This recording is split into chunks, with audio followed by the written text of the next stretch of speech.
Nesta aula, vamos falar algumas condições especiais para o empreendedor. Por que eu chamo de condições especiais?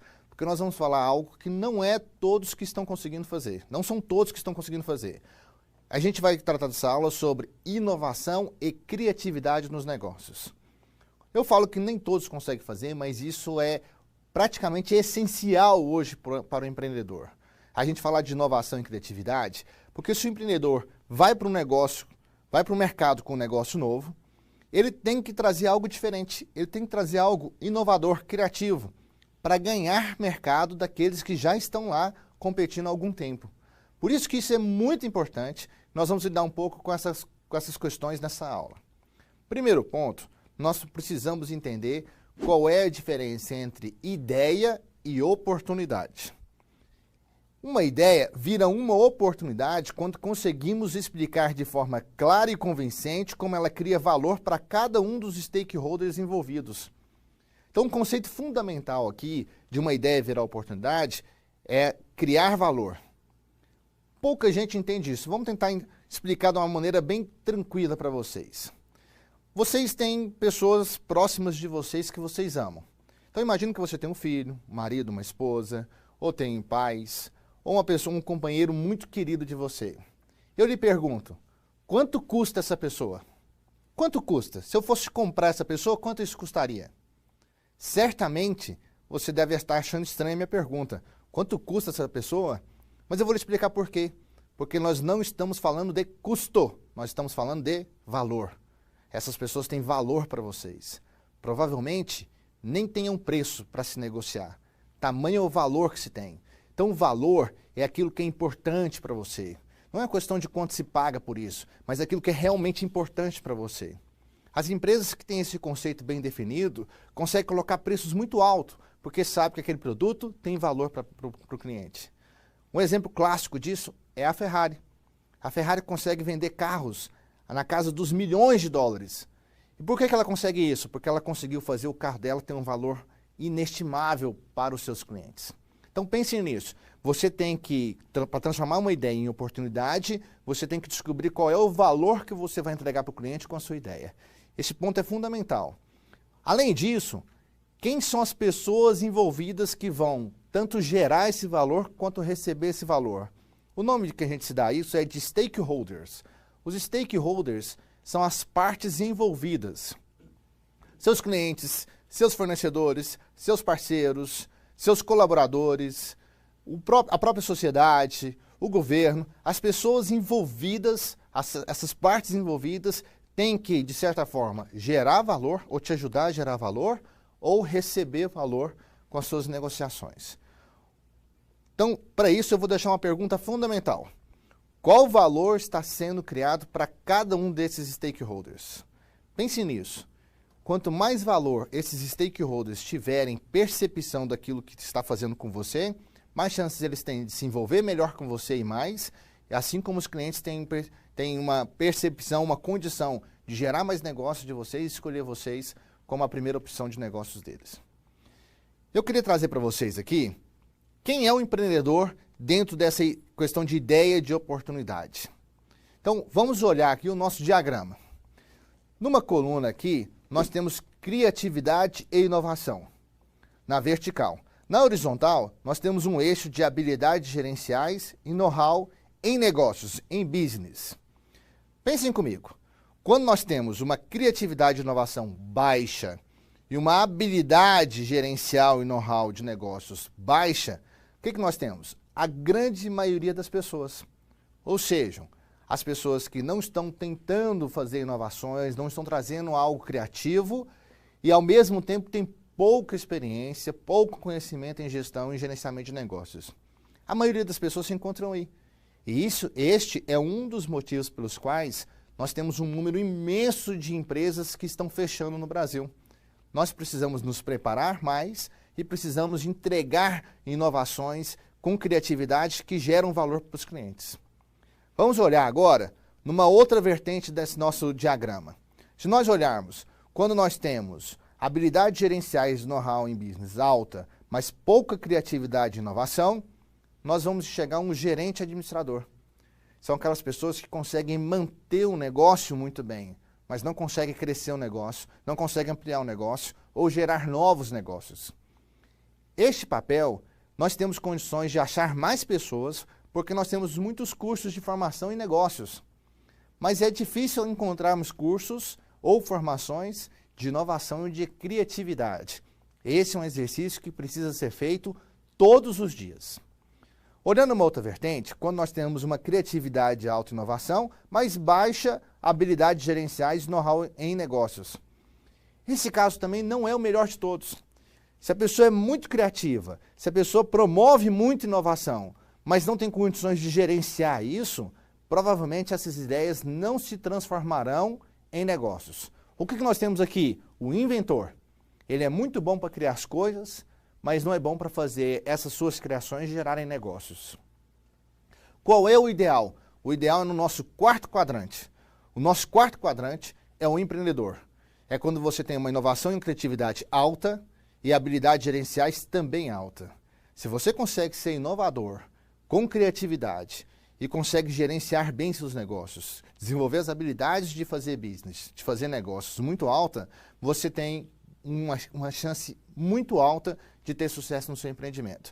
É aqui nesse quadrante que nós devemos buscar nos encontrar. Porém, tem uma coisa que precisa ficar mais clara para nós. O que é inovação? Inovação é um termo que todo mundo usa e às vezes eu fico com uma suspeita se todo mundo está sabendo o que é inovação de fato. Vamos entender melhor o que é inovação. Para a gente entender inovação, nós precisamos diferenciar o que é inovação, o que é um invento e o que é uma descoberta. Então vamos entender. O que é uma descoberta? Descoberta é algo que já estava na natureza, alguém foi lá e descobriu. Por exemplo, tem alguém que está fazendo uma escavação lá no Oriente Médio e descobre uma ossada de dinossauros. Ele não inventou nada, a ossada já estava lá, ele apenas descobriu algo que estava na natureza. Recentemente, está sendo descoberto um novo continente submerso, perto da Nova Zelândia. Ninguém inventou nada, ninguém criou nada, já estava lá, apenas descobriram, através de exploração, através de estudos, algo que já existia. Então pense, descoberta é quando já existe e ele é descoberto por alguém, ou por um grupo de pessoas. Então esse é o primeiro ponto. O que é uma invenção? Invenção é quando se consegue criar algo novo, ou melhorar algo que já existe. Isso é uma invenção. E aí que a maioria pensa que a inovação entra. Então o que é uma invenção? Uma invenção, segundo o autor chamado Freeman, é uma ideia, um esboço ou um modelo de um dispositivo, produto, processo ou sistema novo de aperfeiçoamento. Esse autor Freeman falou isso em 1975 e é a base até hoje para se conceituar uma invenção. Ora, eu pensava que isso é que era uma inovação. Algo novo, algo que é criado, algo que é melhorado. Não, isso é uma invenção. A inovação é quando a gente pega essa ideia e explora ela bem, faz ela ser bem sucedida como negócio. Quem falou isso foi The London Innovation Strategy em julho de 1997. Ele diz que inovação é a exploração bem-sucedida de novas ideias. Então vamos entender melhor o que é a inovação. Um autor famoso, e eu acho que é uma base referencial que vocês têm que estudar mais, é o Schumpeter. Schumpeter foi um economista e ele diz o seguinte: inovação corresponde à colocação no mercado de um processo, produto ou ideia recentemente inventado com o propósito da sua exploração comercial. Aqui está o grande entendimento de inovação. A inovação, ela precisa pegar essa ideia, esse invento, e ser colocada em prática e gerar negócios com ela. Só quando nós geramos negócios com isso, de forma comercialmente em escala, é que nós podemos falar que isso é uma inovação. Eu vou dar um exemplo para vocês. No Japão tem uma patente registrada, que um inventor lá registrou. É uma coleira de cobra. Coleira de cobra, assim como de cachorro, para poder sair na rua passeando. Pensem comigo, isso é uma invenção, não é? É uma invenção, foi criado, veio do nada. Mas isso é uma inovação? Isso pegou no mercado? Isso gera negócios? Isso atende e gera valor para os clientes e stakeholders? Não. Apesar de ter sido uma invenção, ela não gerou uma inovação porque não foi possível gerar negócios a partir dessa invenção. Assim, nós temos inúmeros casos. O número de patentes que é registrados hoje no mundo é altíssimo, mas nem tudo se converte em produtos a serem comercializados, a serem gerados dentro de uma estrutura comercial. Por isso que isso é importante para o empreendedor. O empreendedor tem que buscar algo inovador, uma criação nova, algo melhorado, mas ao mesmo tempo que isso gere negócios para as empresas. Outra patente curiosa, para vocês terem uma ideia, inventaram uma coisa chamada cinzeiro para moto. Tentem enxergar alguém andando de moto usando um cinzeiro. É uma patente registrada, mas isso muito pouco provável se tornará um negócio. Eu não vejo como um motoqueiro com um capacete vai poder fumar e colocar cinzas dentro do cinzeiro da moto, já que isso é uma patente com uma estrutura física aberta. Então, pensem, ser inventor, mas essa invenção não contribui de forma comercial, isso não é uma inovação. Então, para a gente ficar claro e entender, o que é uma inovação? É um novo produto, vendeu bem, criou demanda, porque só cria demanda quando tem valor para o cliente. Pagou os investimentos, dá conta dos custos e ainda dá lucro, pronto, esse produto é uma inovação. Isto é assim que nós tratamos uma inovação, quando isso é possível ser comercialmente colocado no mercado de trabalho. E aí, eu queria classificar os tipos de inovações. A maioria das pessoas acha que inovação é só quando você cria algo espetacularmente novo. E na verdade não é. Isso pode ser sim uma inovação. Para você entender melhor isso, eu vou classificar dois tipos de inovação. O primeiro é inovação radical. A inovação radical é quando ela realmente cria algo espetacularmente novo, algo realmente que faz uma diferença imensa no mercado de trabalho. A gente chama também de inovação de ruptura. É quando isso que surgiu é algo que transforma a sociedade. Vou dar um exemplo para vocês. Quando surgiu o celular foi uma inovação radical. Permitiu nós fazermos uma possibilidade de comunicações, de interações de forma remota, de forma móvel. Isso foi uma inovação muito grande, tanto é que hoje é muito comum, é culturalmente usado o celular na vida de qualquer pessoa. Outro tipo de inovação é a inovação incremental. A inovação incremental é quando você tem melhorias no produto. Ele não é algo novo do zero, não é algo que faz uma ruptura. Ele é algo que é aperfeiçoado. Onde nós vemos muito isso? Nós vemos muito isso, por exemplo, no mercado de veículos, de carros. Podem ver que todo carro, de um ano para o outro, você tem uma versão diferente. E na maioria deles, é uma melhoria que se faz no design, uma melhoria que se faz na mecânica, uma melhoria que se faz na parte eletrônica dele. Essas inovações, nós chamamos elas de inovações incrementais. São inovações que melhoram o produto, mas que possuem sua característica básica mantida. Isso é uma inovação incremental. Esse tipo de inovação é o que mais nós vemos no mercado. Ela tende a ser um pouco mais barata e menos arriscada, porque uma inovação radical é algo muito novo, precisa de mais estudos, precisa de experimentos. Entretanto, nós percebemos que alguns segmentos são inovação radical por natureza. Exemplo, quando eu escrevo um livro e publico no mercado, isso é uma inovação radical. Por quê? Eu não faço melhorias no livro. Eu conto uma história nova do zero. Se o livro for bem vendido, se o livro gerar lucros, se o livro for comercialmente aceito, aí nós temos uma inovação radical. Percebam? Vamos ver outro.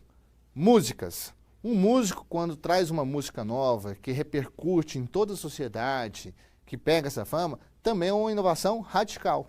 Ele não faz melhorias. Ele faz uma inovação radical do zero.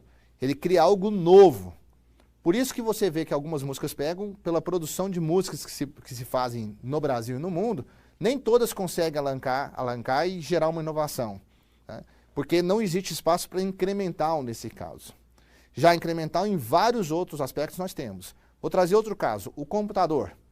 O computador, ele traz melhorias incrementais constantemente. Por isso que tem uma taxa de obsolescência muito alta.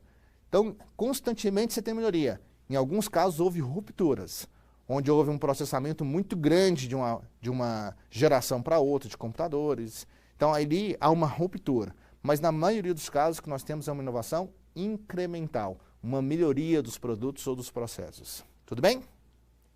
Um outro tipo de classificação que nós vamos trazer aqui, ou formas, melhor dizendo, de inovação, além de falar da radical e da incremental, é o formato dela que ela pode ser utilizada. Existe um manual de Oslo, feito pela OCDE, que ele determinou 4 formas de inovação. A primeira delas é inovação no produto. O que é inovação do produto? O produto ou serviço, ele sofre melhorias. Se ele sofrer melhorias incrementais, nós vamos chamar de inovação incremental. Mas ele pode ser uma inovação radical no produto. Vou pegar de novo o exemplo dos carros. Tem marcas de carro, por exemplo, que eles deixam de fabricar determinados carros e surgem um outro carro com outro nome. Daí nós damos o nome de inovação radical. Então, inovação do produto é quando você muda radicalmente o produto ou faz melhorias no produto ou no serviço. Uma segunda forma de inovação, segundo o manual de Oslo, é inovação nos processos. O que é inovação nos processos?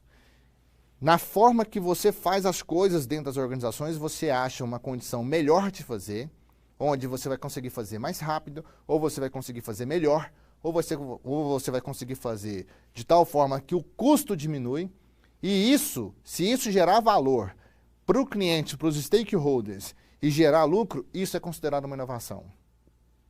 Eu não tenho dúvida de afirmar para vocês, a maioria das nossas empresas constantemente fazem inovações de processos incrementais. Quando você instala um sistema novo numa empresa, que muda a forma de fazer as coisas, ali se faz inovação nos processos. Em alguns casos, inovação radical, quando você muda completamente a forma de fazer as coisas. Em alguns casos, inovações incrementais, quando você aperfeiçoa as formas de fazer as coisas. Queria dar um exemplo para vocês. Num dos trabalhos que eu fiz de consultoria, eu entrei numa empresa para fazer uma inovação no processo de análise de crédito. O que nós implementamos e modificamos a forma de fazer foi só um incremento. Nós modificamos o formulário de fazer análise de crédito e a maneira que se ia fazer a análise de crédito, a frequência que se ia fazer. E nós conseguimos, em 6 meses, reduzir a inadimplência da empresa em 20%. Como que foi feito isso? Criamos um produto novo? Não. Apenas mexemos na forma de fazer a análise do crédito do cliente, garantindo assim clientes mais seguros, clientes mais saudáveis para a empresa. E isso impactou na redução da inadimplência da empresa. Gerou valor para o meu cliente, no caso a empresa, gerou valor para o negócio, porque assim possibilitou melhorar as margens de lucro da empresa. Olha que fantástico!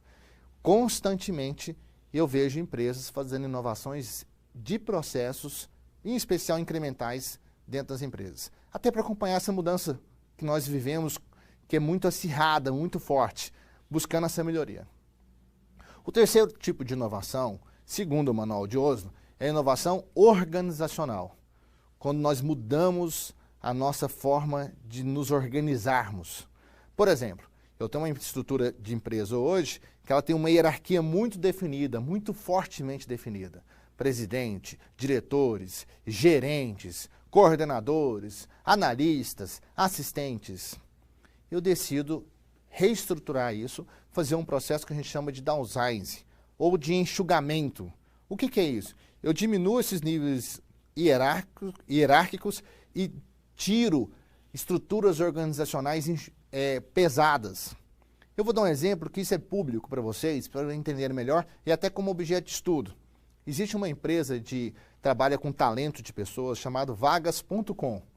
A Vagas.com, eu também tive a oportunidade de conhecer o dono da empresa e saber um pouco da história dela. Ela não tem estrutura de chefia lá. Ela não tem uma estrutura de cargos. Você trabalha a hora que você quiser. Se você quiser passar o dia na empresa trabalhando com jogos, se divertindo, o dono permite isso. Ele só quer o resultado no final. Então ele quebrou uma estrutura tradicionalmente conhecida e hierárquica e deixou uma liberdade para acontecer isso. Outro exemplo clássico que nós temos é o Google. O Google ele é conhecido por ser um ambiente que a pessoa trabalha do jeito que quiser e da forma que quiser, desde que entregue os resultados prometidos no tempo prometido.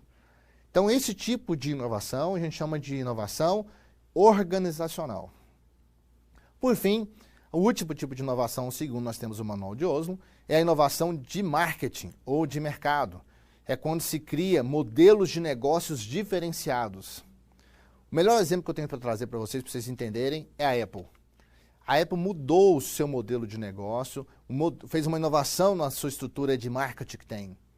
Por incrível que pareça, muitos acham que o principal produto da Apple é vender aparelho telefônico, o famoso iPhone, ou os seus notebooks, seus computadores.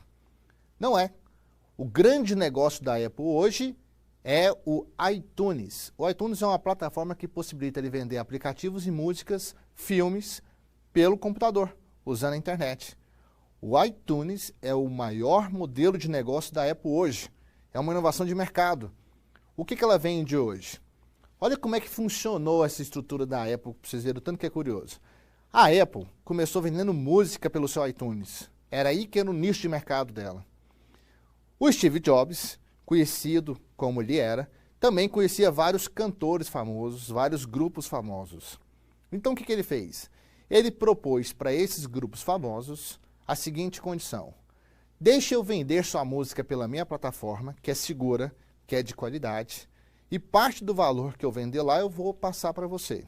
Ele propôs isso para nada menos, nada mais do que Madonna, propôs isso para Mick Jagger, propôs isso para Coldplay, para pessoas famosas venderem as suas músicas pela estrutura dele. Qual era a diferença? Um preço muito baixo.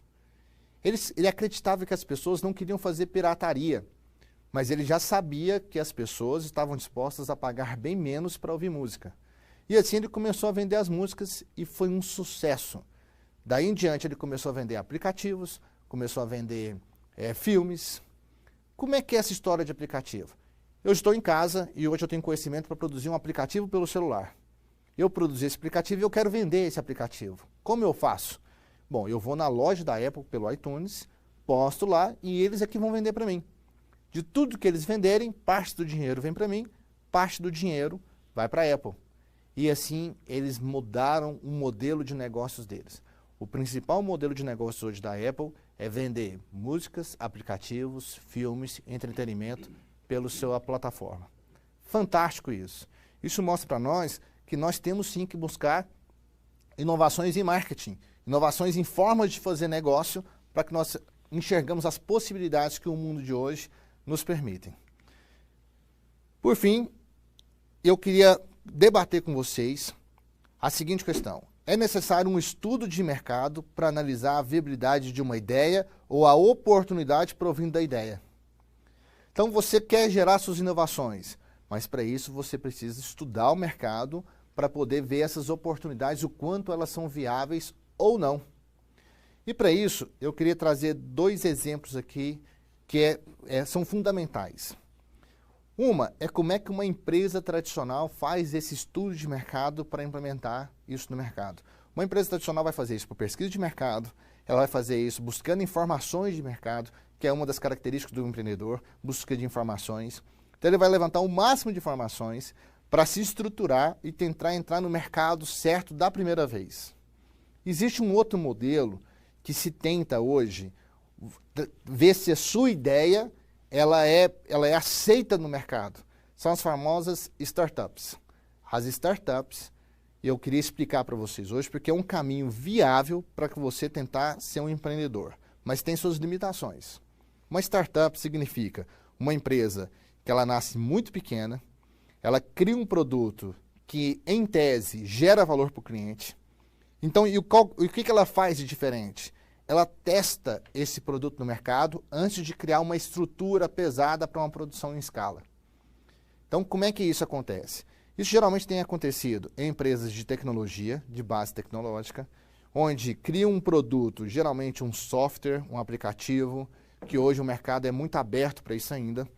Ele lança isso no mercado através da Apple, através do Google Play, através de outros mercados online que existem. E se esse produto ele gera uma demanda ou ele traz uma demanda muito grande para ele, aí sim ele vai atrás de investidores e estrutura um negócio para produção em escala. Geralmente chamado de startup Porque esse time, esse tempo, ele é muito rápido. Então você cria um produto, lança no mercado para experimentar e ver se gerou demanda em questão de pouquíssimos meses. Certa vez eu fui chamado numa capital para avaliar uma startup. Quando eu cheguei lá para avaliar essa startup, ela já tinha 3 anos e meio de funcionamento e ainda não tinha um produto dela pronto. Já deixou de ser startup há muito tempo.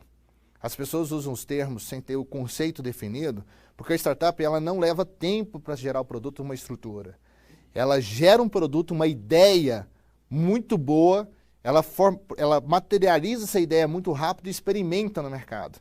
Se essa experiência for positiva, o negócio continua. Se ela não for positiva, o negócio não continua.